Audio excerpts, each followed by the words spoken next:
Oh snap, we got a great one here for you. The booty building hip thrust is a powerful move that builds your butt and is causing you to make others' knees go weak when you walk by, all the way to helping you chase after those kids that are constantly on the move. And what's even better is its versatility.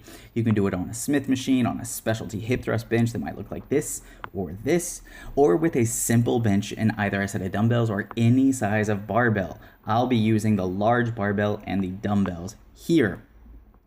Now, while it might look a bit strange and complicated, it's actually a beautiful exercise that keeps you stable, and when done right, it gets you a stronger butt, better than even the holy grail that are the squats. So, how do you do this?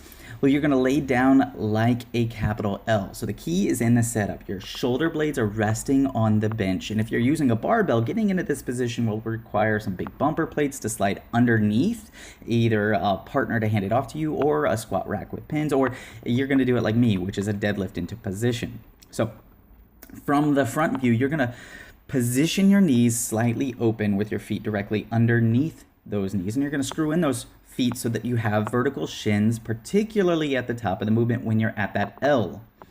So if you have the feet too close to your butt, you're actually going to focus too much on your quads, which we don't want. If they're too far out, you're going to be hitting more hamstrings, and this is a glute move. So you're going to position your chin in kind of a small bit of a tucked position, more neutral, so that you're kind of gazing up or just barely at where the ceiling meets the wall all the way across the room. And then you're going to forcefully drive through your heels and squeeze your butt up at the top. And you're going to aim to, fancy words, slightly posteriorly tilt your pelvis.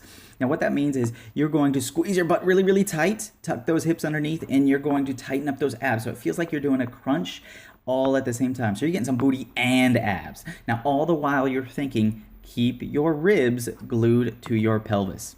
Now, the common mistakes that we see in this one is the back is doing all of the lifting, and that's always a no-no. So you got to get those ribs down and glued to that pelvis to maximize that booty work. And in fact, as you practice and learn the movement without weight, what you can do is kind of reach under, and when you're up at that top L, you're going to tap your butt with a fist to make sure that you feel those glutes contracting, that it's good and hard up at that top of the move. The next mistake that we often see is when you progress to a barbell or a dumbbell hip thrust, you got to find your center. You got to get into a good starting position with the center of the barbell. So having the barbell too far off on one side where it's kind of teeter-tottering, or you're going to get rest that barbell or those bands or those dumbbells kind of in the crease of your hips while holding onto the bar to keep it from sliding. If you're using dumbbells, they're going to go a little bit higher up onto your thighs, less in that crease.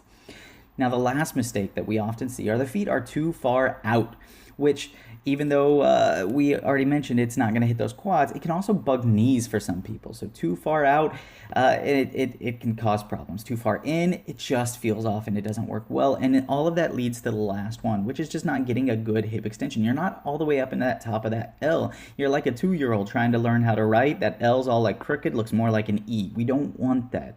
So drive through those hips, and you want to be flat like that table up at the top and give it a good pause. Now, to help the move feel a lot better, if you're using a barbell, you can use a couple of different methods to help pad it. Here we're using a mat. This is just a regular floor mat you would do your crunches on. You can also use an Airex pad like this.